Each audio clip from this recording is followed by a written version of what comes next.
Thank you very much. It's a pleasure to be here this morning, and some of this is going to be experiential, sharing my 35 years experience in the public sector, the private sector, but always being green, working on energy and environment. We are transitioning globally to a lower carbon economy. This is a journey that's just beginning, but it's being driven by several market drivers. Higher energy prices, more rapid and better technology shifting, a massive underinvestment both in the developing world and the developed world for energy and water infrastructure. Government mandates as market driver. What he was talking about in New Jersey has been driven by state-level incentives, which are in 14 states for renewable portfolio standards. And most importantly, this is not the 1970s and the early 80s when we had two oil shocks. The technology for renewables is a lot better. The technology for efficiency is a lot better. And there's a lot of opportunity. So we're looking at the beginning of global carbon markets. That's going to drive a lot of investment capital into this sector. We have 184 countries, not the United States, that have signed the Kyoto Protocol. You have 27 nations in the EU emissions trading scheme. And so there are a lot of factors that are moving the needle. So why green now? What's happened?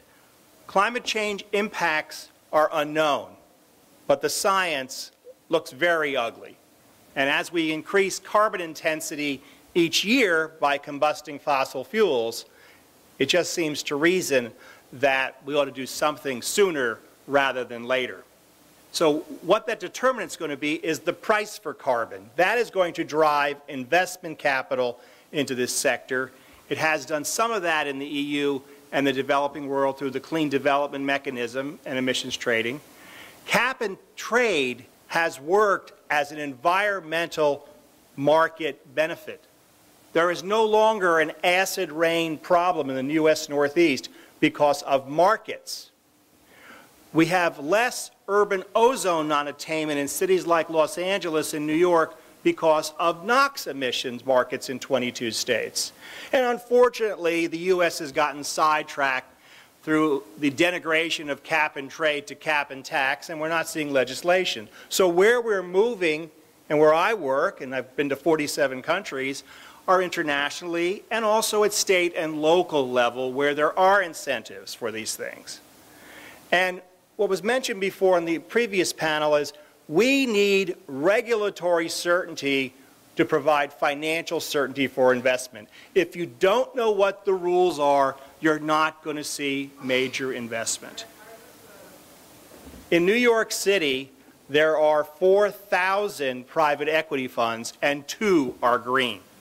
So the reality is there's a lot of opportunity in this sector, but without the proper regulatory and policy framework, you don't see the deployment of capital.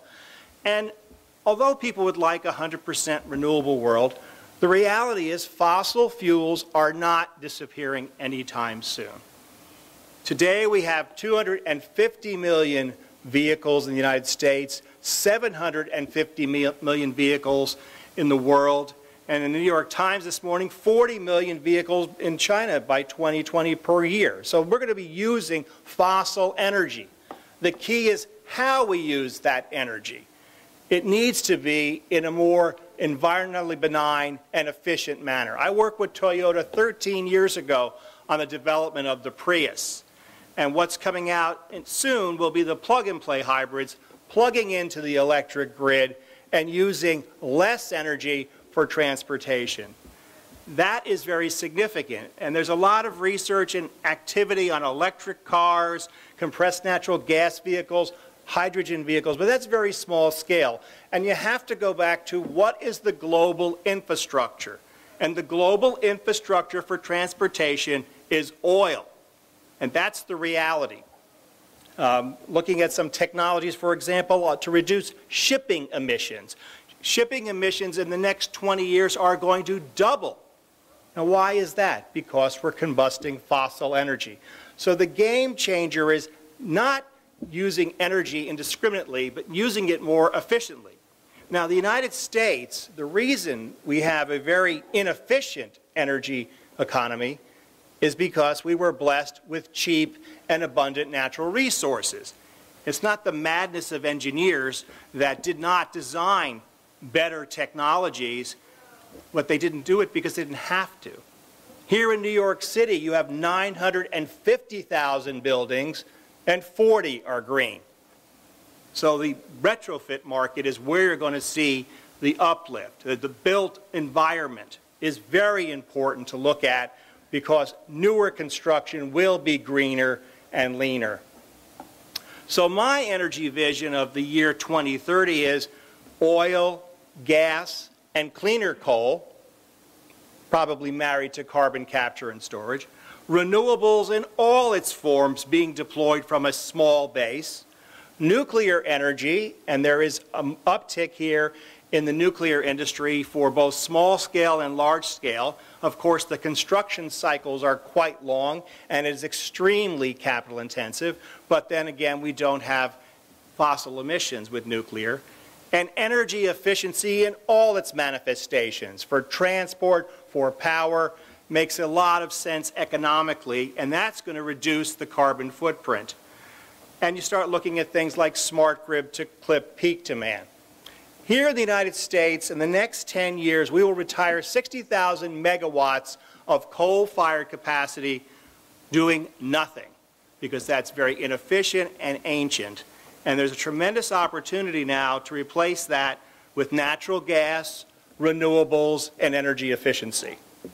So we're going to see cleaner technologies. I'm on the board of 9 clean tech companies. They're all small entrepreneurial companies, but folks are very driven to find solutions to how we use energy in a more environmentally benign way. That is the outcome everybody wants.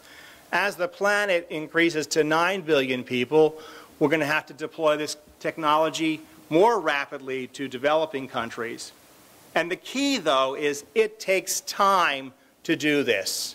There is no quick fix on energy and environmental issues.